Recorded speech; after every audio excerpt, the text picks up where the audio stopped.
Hi guys, back again. This is part 3 now, the final part. I hope you've enjoyed everything so far, and also I'd like to say thank you for the tech guy who's helped us put this all together. It was excellent information he gave us on the panel.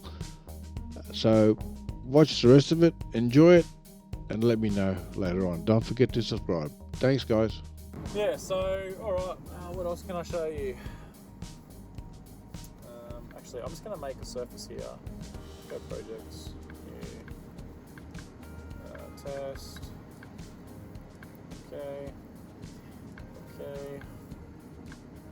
surfaces, new, flat plane surface, flat, okay. So what I've done is here, basically, I'm just making just a random flat plane surface. So this is going to give you some figures. I'll hit finish here. If I want to do a pad, that's it, done. Set up on point, yeah. Yep. Yeah. If you want to do a pad or something. So this is your figures here. Yep. Okay, if I lift up, obviously it's going to tell me that I'm so and so. Yep. Oh, that's excellent. Yeah. So yeah. So like I said before, you know, you're working to minus say 300. It's going to tell you that you need to dig 300. Yeah. Pretty straightforward. You want to bring that back to 0, just hit 0. And then, okay. Excellent. Yeah. Those are sort of thing like with a drain, or you want to do a pad, that's the thing you use all the time. We use to set up, Yeah, correct. Yeah, definitely. Do you need to have a program logged in for that to run that? No. So basically, what I just did is I've hit File Projects. I created a new one. So I hit New, and then OK, and then what you do is you go to Surfaces, New Surface, and then just flat plane or whatever. If you're doing a pad, just flat plane surface. Make sure you type in just a name. So say if you're doing garage or something like that, like a garage pad or whatever, hit garage. Next, put your bucket on wherever you want it to be, that level, and then just hit this little icon here, and it's going to give you your measurement from that base, and then just hit finish and hit OK. Set garage as active surface. Yes, I want to work to that surface, and it's going to give you. So this is the fluctuation in the network and the satellites telling you your position. So there's obviously going to be a little bit of movement, but yeah, it's pretty spot on. So unless you set up with a laser as well, then you go. Oh, if you've got if you have a base station. If you have a base set up, then it's going to be a bit more accurate again, because you're running on network. You've got actually, so I haven't showed you that stuff. Heat and weather and everything. Oh, everything you got, you got everything against you. So, so to check the status of your satellites, hit this little satellite icon down here. All right. GPS info on the left-hand side is the mushroom behind the cab.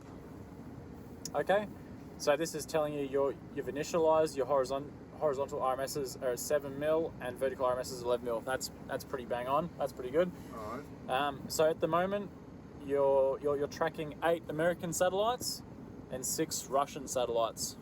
So GPS is American, GLONASS is Russian, and Galileo is European. Yeah. So you got 2 satellites. I think we'd have something over Australia. Yeah, you'd think so, but we're a bunch of tight asses, so. China owns everything that we have anyway. Yeah. So yeah, but China are bringing in 24 satellites as well. So they're called Compass. Yeah. So soon there'll be another box here probably. So everyone will be dipping into. A bit more accurate then. Yeah, dipping into your phone banking details and all the rest of it. So same again on the auxiliary side. So this is the mushroom that's on your right-hand side. Okay. So if you have, say for example, if you have something that's saying. There's like a cross through your satellite saying waiting for satellites. Yeah. It means that something's not right. It's either you've just started up the machine and it's trying to connect, which is fine. But if it's taking a few minutes, then just check your connections. So the way you can do this is to go into this GPS info down the bottom and check if it's picking up satellites. And then say if I unplug the one behind it, it should be 0, 0. So obviously there's a problem there, and on your right hand side as well. So they're both tracking, that's fine. To see the status of the network or base station you're using, it's also in the same icon down here. but it's only under the main GPS, which is the one behind you. Hit GPS info and info, and this tells you if you're hooked up to a base. Right. If you're either hooked up to a base station, then obviously it's going to be a lot closer than 9 kilometres. But because you're hooked up to the network, to the towers, the Telstra towers, that's your distance to the network. So, rule of thumb is it's 10 mil error per 1 kilometre distance. So it's saying that you're roughly having 90 mil of error, but you know it's pretty good. Like it's not 90 mil at the moment. You're probably within sort of 30 mil, 40 mil. So yeah. The closer you are to a tower. Yeah, the closer you are to a tower, the better it's going to be. Yeah, correct. So that's why, like, just over there. yeah. So that's why, like all the wind farm projects, solar projects, they all have base stations set up because the towers are just too far away. Yeah, exactly. So yeah, that's pretty much it. There. Showed you all that. Okay. So this icon here is your reference. So if you want to reference, so left, right, middle, it's going to show here. So it's on the right. So obviously because the right's sticking up in the air, it's going to be a bit higher. And then if I go left, it's going to be lower because it's sloping a little bit. So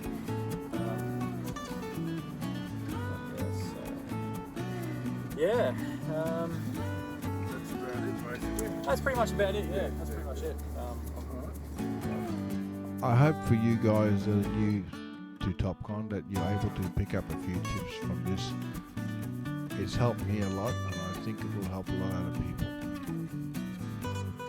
So don't forget to subscribe.